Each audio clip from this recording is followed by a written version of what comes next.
اعوذ باللہ من الشیطان الرجیم بسم اللہ الرحمن الرحیم۔ آپ صلی اللہ علیہ وآلہ وسلم کی عمر جب 40 سال کو پہنچی اس وقت آپ زیادہ تر تنہائی میں وقت گزارتے تھے۔ بعض روایت کے مطابق 2 4 دن تک غار حرا میں رہتے اور تنہائی میں خدا کی یاد میں وقت گزارتے۔ تقریباً 610 عیسوی کو ربیع الاول کی 9 تاریخ کو جب آپ صلی اللہ علیہ وآلہ وسلم کی عمر 40 سال 11 دن تھی، اس دن آپ صلی اللہ علیہ وآلہ وسلم معمول کے مطابق غار حرا میں موجود تھے اور تنہائی میں خدا کی یاد میں مصروف تھے کہ اچانک ایک فرشتہ آیا، اس نے اللہ کا پیغام سنایا اور وحی کا سلسلہ شروع ہو گیا۔ آپ صلی اللہ علیہ وآلہ وسلم نے اس پیغام کو سنا اور گھبراتے ہوئے گھر آئے اور یہ سارا واقعہ حضرت خدیجہ کو بتایا۔ حضرت خدیجہ نے آپ صلی اللہ علیہ وآلہ وسلم کی بات سنی، آپ صلی اللہ علیہ وسلم کو تسلی دی اور نہ صرف تسلی دی بلکہ اپنی حمایت کا اعلان بھی کیا۔ بعض روایت کے مطابق حضرت خدیجہ نے اس دوران اپنے چچا زاد ورقہ بن نوفل کو یہ واقعہ بتایا۔ ورقہ بن نوفل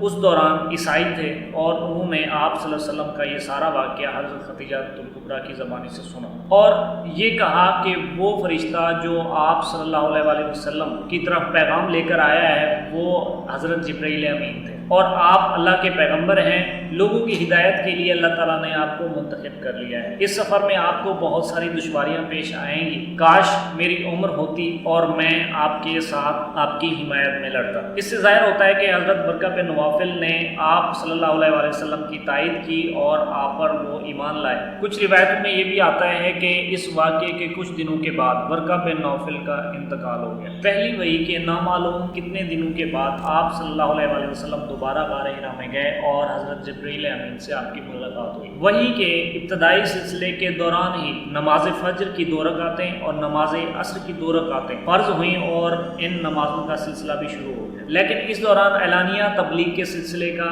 آغاز نہیں ہوا۔ ابتدائی طور پر ان واقعات کے علاوہ جب آپ صلی اللہ علیہ وآلہ وسلم کی عمر تقریباً 41 سال، 42 سال اور 43 سال تک ہوئی، اس کے بارے میں کوئی بھی تفصیل موجود نہیں ہے، کوئی بھی واقعات نہیں ملتے اور نہ ہی کوئی تفصیل روایات میں موجود ہے۔ اگر کوئی روایتیں موجود بھی ہیں یا تو وہ علماء کو پتہ ہیں یا پھر وہ کتابوں میں ہیں، عوام الناس تک ان کی تفصیل نہیں پہنچی۔ 613 عیسوی کے دوران جب آپ صلی اللہ علیہ وآلہ وسلم کی عمر تقریباً 44 سال تھی، اس دوران اعلانیہ تبلیغ کا حکم ہوا۔ اعلانیہ تبلیغ کے حکم کے بعد پہلا نمایاں واقعہ جو ظاہر ہوتا ہے وہ کوہ صفا کا ہے۔ اس دوران آپ صلی اللہ علیہ وآلہ وسلم کوہ صفا پر موجود ہوئے اور مکہ والوں کو مخاطب کیا۔ اس دوران مکہ کے کچھ لوگ یہ بات سن کے آپ کی طرف متوجہ ہوئے اور جمع ہو گئے۔ اس کے بعد آپ صلی اللہ علیہ وآلہ وسلم نے مکہ والوں کو مخاطب کر کے کہا کہ اے مکہ والوں، اگر میں کہوں کہ اس پہاڑی کے پیچھے سے کوئی لشکر تمہارے اوپر حملہ آور ہے تو تم کیا کہو گے؟ لوگوں نے کہا کہ ہم آپ کی بات کو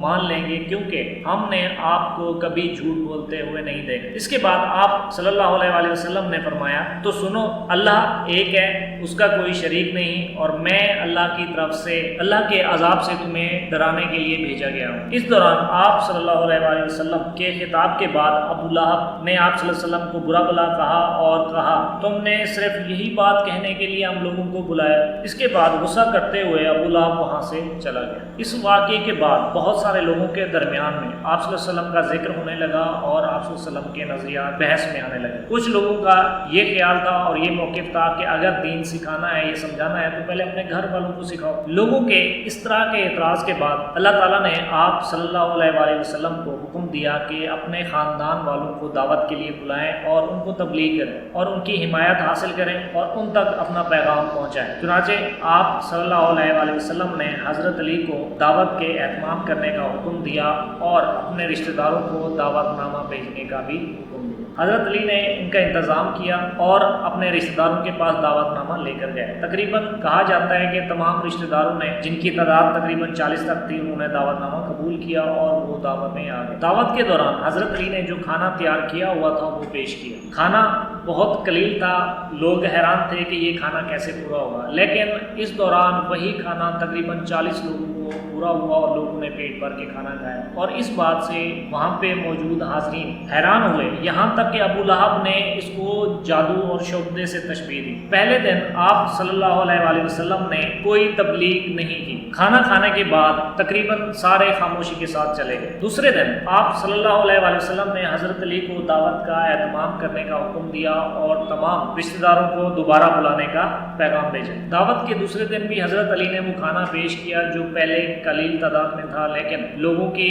حیرانگی کے باوجود وہ کھانا سب کو پورا ہو گیا اور سب نے پیٹ بھر کے کھانا کھایا۔ لیکن دوسرے دن بھی آپ صلی اللہ علیہ وآلہ وسلم نے اپنا پیغام نہیں پہنچایا، یا بعض روایت کے مطابق ابو لہب کی مداخلت کی وجہ سے سارا مجمع منتشر ہو۔ تیسرے دن آپ صلی اللہ علیہ وآلہ وسلم نے حضرت علی کو دوبارہ یہی عمل دہرانے کا کہا۔ حضرت علی نے دعوت کا اہتمام کیا اور رشتہ داروں کو بلایا۔ تیسرے دن آپ صلی اللہ علیہ وسلم نے کھانے کے دوران اپنی بات کا آغاز کیا تو کہا جاتا ہے کہ اس دوران ابو لہب نے مداخلت کی، لیکن ابو لہب کو ایسا نہ کرنے دیا گیا اور خاموش رہنے کا کہا گیا۔ اس کے بعد آپ صلی اللہ علیہ وآلہ وسلم حاضرین سے مخاطب ہوئے اور کہا، اے عبد المطلب کی اولاد، میں اللہ کی طرف سے نیک لوگوں کو ان کے نیک اعمال کی سبب خوشخبری سنانے اور برے لوگوں کو ان کے گناہوں کے سبب عذاب کے لیے خبردار کرنے کے لیے آیا ہوں، اور جو کچھ اللہ نے مجھے دیا ہے اس میں تمہاری دنیا اور آخرت دونوں کی بھلائی ہے۔ تم میں سے جو بھی میری مدد کے لیے ہاتھ آگے بڑھائے گا وہی میرا مددگار ہوگا، وہی میرا وسیع ہوگا اور وہی میرا خلیفہ ہوگا۔ اس دوران آپ صلی اللہ علیہ وآلہ وسلم کی بات سننے کے بعد کسی شخص نے بھی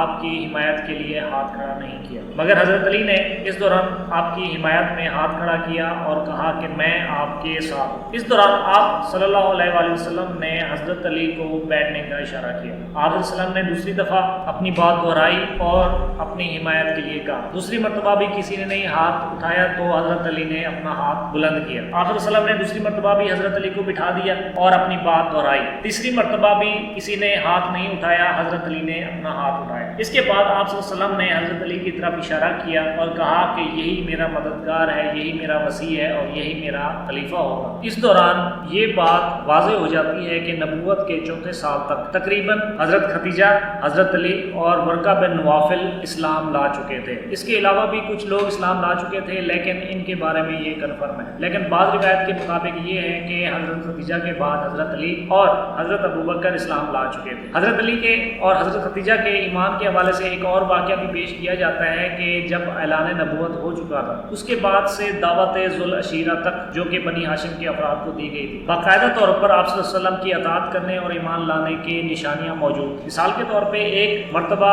ایک تاجر جس کا نام عاطف تھا، وہ عباس بن عبد المطلب سے ملنے کے لیے بیت الحرم کے پاس آئے۔ اس دوران اس نے ایک شخص دیکھا جو بیت الحرم کے پاس نماز ادا کر رہا تھا۔ اس شخص کی نماز میں ایک بچہ اور ایک خاتون بھی شامل ہو گئی اور وہ بھی اسی طرح کرنے لگے جس طرح کہ یہ شخص اپنے اعمال کو سر انجام دے رہا تھا۔ تو اس تاجر نے عباس بن عبد المطلب سے پوچھا کہ یہ کون ہے اور یہ کیا کر رہا تھا، اور یہ بچہ اور خاتون کون تھی جو اس کی پیروی کر رہے؟ تو عباس بن عبد المطلب نے کہا کہ یہ محمد ہے، عبداللہ کا بیٹا، اور اس کا ایک دعویٰ ہے کہ خدا ایک ہے جس نے اس کائنات کو، اس زمین کو بنایا، اور وہ اسی توحید پرستی کا پیغام دیتا ہے۔ اور اس کے ساتھ جو خاتون تھی وہ ختیجہ الکبریٰ ہے جو کہ محمد صلی اللہ علیہ وسلم کی زوجہ ہے، اور اس کے ساتھ جو بچہ ہے وہ ابو طالب کا بیٹا ہے۔